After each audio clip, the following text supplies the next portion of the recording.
Hey everybody, I'm not camera ready or anything, but I was in the shower just now and God spoke to my heart and he said people need to understand the three wills. They need to understand the clarity of it and how we actually can and do on a regular basis either be of service in a good way or be of service in a negative way to ourselves and other people. I'm going to start with the little childhood saying that we used to say, I'm rubber, you're glue, what bounces off of me sticks to you. Well, that's kind of true and kind of not. See, if it bounces off of you, that means you know how to shield from people's words or thoughts affecting you. And it just goes back to them. And it is going to affect them naturally anyway. It's not like you've created that or you made that happen. Everything that we do, literally everything that we do, think, say, and pray about, not just affects other people, but also affects ourselves and our own well-being and growth and all of that. Okay, so I'm rubber, you're glue. What bounces off of what you do bounces off of me and sticks to you, right? If you know how to shield to protect yourself, then whatever people think or say um, won't affect you, right? It only affects them, um, and rightfully so if it's negative incantation, right? Um, and that even that word is just like an incantation, right? You're creating with your thoughts and your words. You're creating. So if you want to look at it from a witchy perspective, yeah, it's like you just did a spell. You just didn't even realize that you did a spell. But God created with the word, right? Word is vibration, and vibration is what creates matter from energy. So your thoughts are energy. Your words have energy. So let me give you some examples now of what I mean by the three wills. We have free will. Everyone knows about that one. There's ill will, ill intent. Most people know about that one. And then there's goodwill. And a lot of people don't really understand the full definition of goodwill. Okay? So I'm going to give you some examples. Let's take, for example, my Bluetooth that I have in my ear, or even a cell phone, right? When someone puts a cell phone up to their head to talk on the phone, if you're looking at them and you're thinking to yourself, oh, that's going to cause this or that, that's going to bring them harm.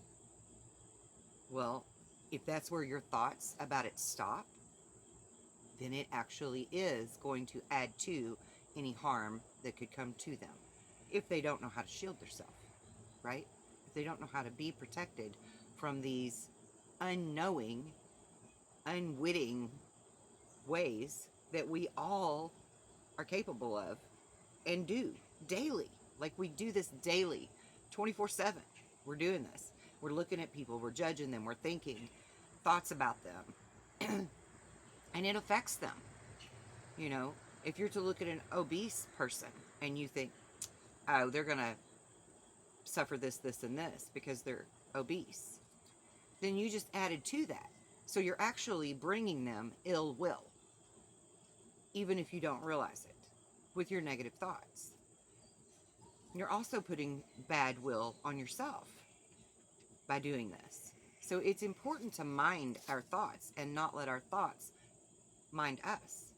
You have to have control of your thoughts. Be conscious of them. Be aware of them. Because we really are either bringing good or bringing bad to everyone that we interact with. Whether it's in person, over the phone, through a text, through social media, over the internet, through comments that we make on, like YouTube posts or whatever. We really are affecting each other. Because will is like one of the main laws. I mean, even our own physical laws know this. We have living wills and we have deceased wills, right? The wills of the deceased. To where if you have it in writing and you've done all the proper steps, even in death, your will matters, right? I mean, it has power. It has real power. And even our laws understand this and have established respect for it, just in a way that you're not necessarily using the full scope of the definition. Much like other words that we're going to get to later in a video that I'm doing a little later on today, a podcast. I'm going to cover some root words that we use in really negative ways now that in their origins were really positive, beautiful words. But so how do we mind our thoughts? And I mean, it's human nature to look at somebody and to have some type of judgment. I understand that. I understand that it's really hard to get control of that and to deprogram the negative thoughts we have toward others and to reprogram in a more positive way. So I'm offering you in this video some ways that you can do that. So let's go back to the Bluetooth or the cell phone up on somebody's head, and your first thought is, oh, that could bring them harm. So then your second thought should be, I'm going to send them blessings and protection that this will not happen to them, right? Follow up follow up the negative thought with a positive thought for them. And that's no different than prayer, right? Prayer is the same way. And essentially that is a prayer, to just think that towards someone, to wish them the goodwill. You know, even if we see somebody messing up and we know that this is something that's going to maybe mess them up, then your next thought should be to help give them the protection. You know, maybe they still need to learn a lesson or something, and you understand that about the situation as well. And okay, we want them to be able to learn the lesson and grow, but protect them along the way, right? Don't let real harm come to them from it. Just allow the lesson to be learned. See, it's all in how we look at things. And we need to change our perspective on how we think about thoughts. Because until we change our perspective on how we think about thoughts, how we feel about thoughts, what we know about thoughts, we cannot truly move forward in a manner that is in alignment with the divine, with the Creator, to create positivity in our world. It's really that simple.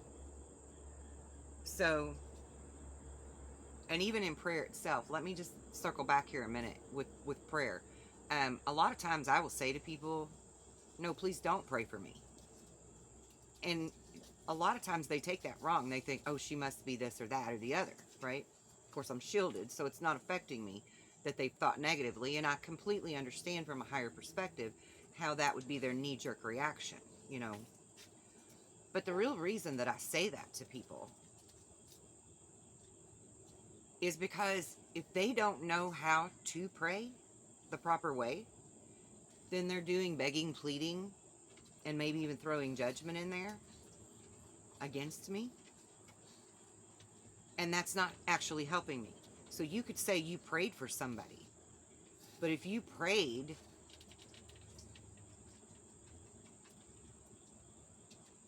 that they'll see the error of their ways and it blah, blah, blah, and it has negative incantation to it and judgment attached to it without true love being in there with it, or if it has worry and fear attached to it rather than faith and confidence that God is powerful and absolutely can and will grant this prayer to that person that you're praying for, then I don't want them to pray for me.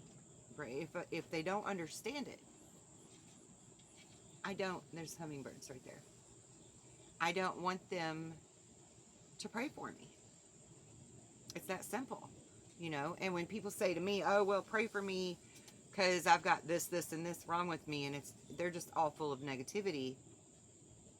Honestly, the thing that I'm going to pray for is that they can transmute that negativity and try to find the lessons and the blessings in what's going on in their life.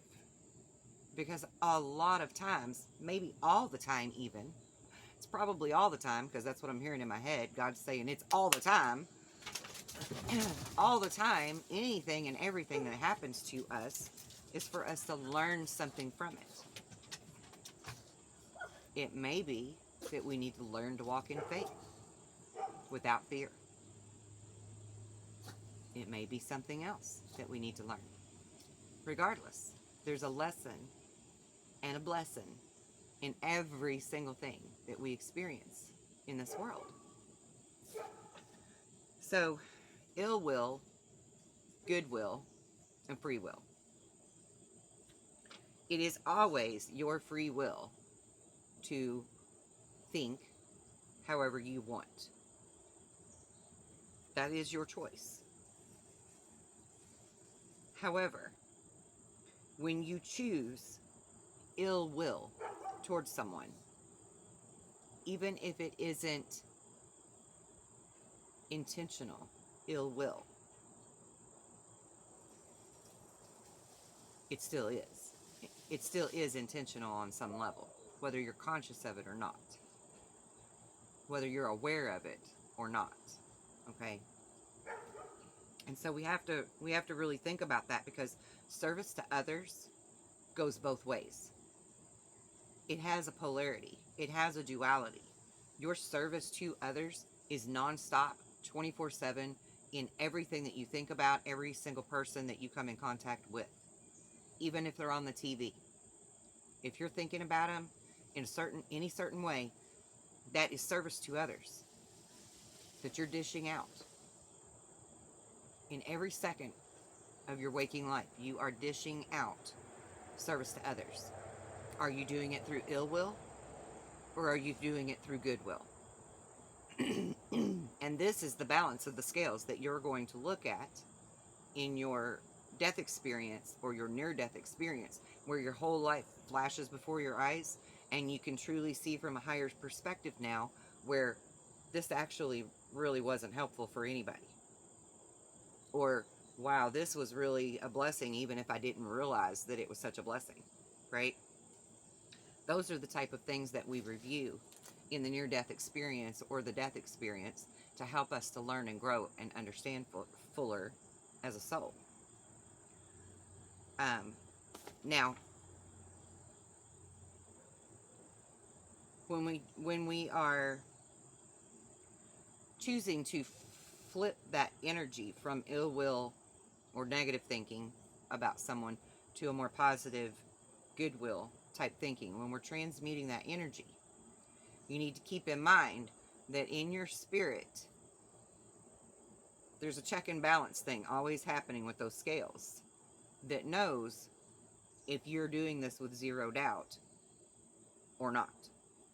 And if you're not doing it with zero doubt and with complete faith, keep working on it, because you're not really helpful. You're not as helpful as you could be until you get to that zero doubt level of your thought processes. And I really hope this is making sense to you, because this is like totally unscripted, unprepared, unthought out, right? Unplanned. I was in the shower, and God spoke to this need that I needed to speak on about the 3 wills.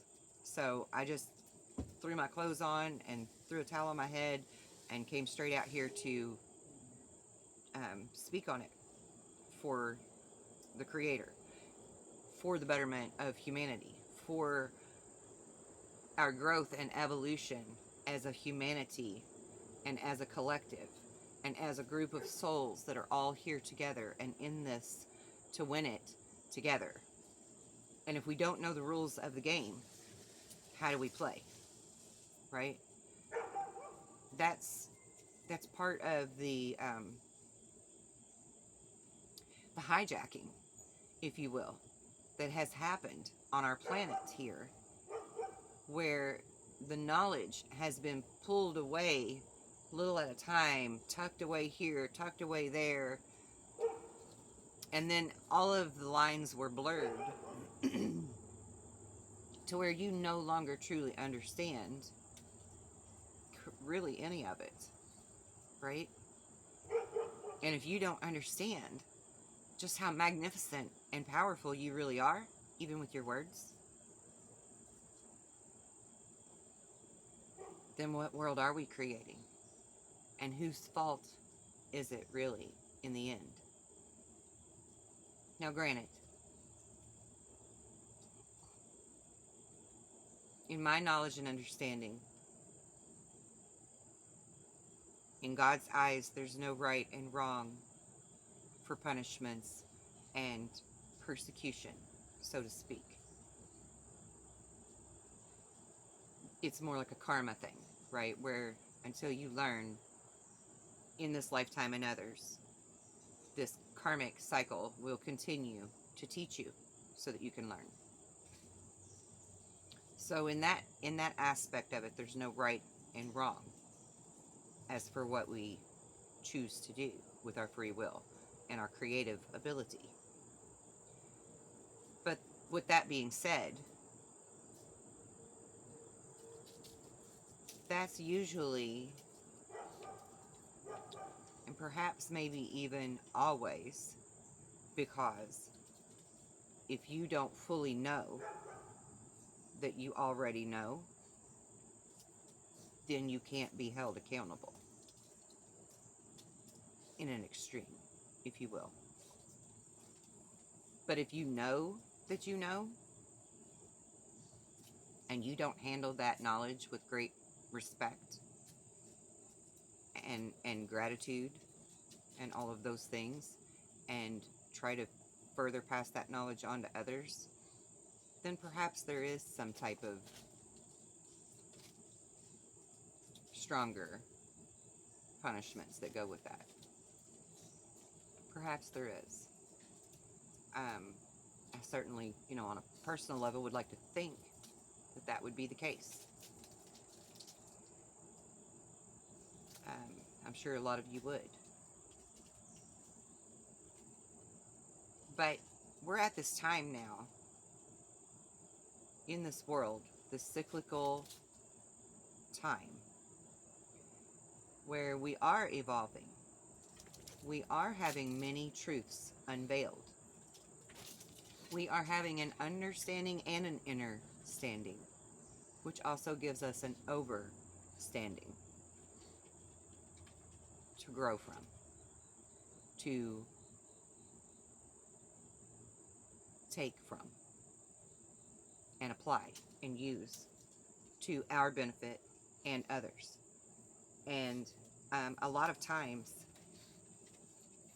I think that people do not understand that literally every second of every day you are in service to others, whether you're aware of it or not. And that service has duality. It has a polarity. It has a positive and a negative. So thought matters. And I hope I've made it more clear to you now what the three wills truly are, and how to utilize them and use them more beneficial for yourself and others. Because we are like that childhood saying about rubber and glue, and what we do bounces off the other person and comes back to us. So maybe if for no other reason you want to learn to control your thoughts, it's because you're worried about your own skin. And if that's where you got to start with it, I think God's okay with that, because at least it's a start. Because eventually, those people too will get to a place of compassion for others, to where they want to be more in service to others for the benefit of the other people, not just from a selfish ego perspective. And ego is not a bad thing. Ego is there as a tool for us to learn from. So again, no shame on anyone, because however you can begin to utilize and understand the true laws of nature and the true laws of the Creator, the more of us get on the same page with being the creators collectively that we were always destined to be. Thank you for tuning in, and I will see you again very soon. Until then, be well and be blessed in love and light. Peace out.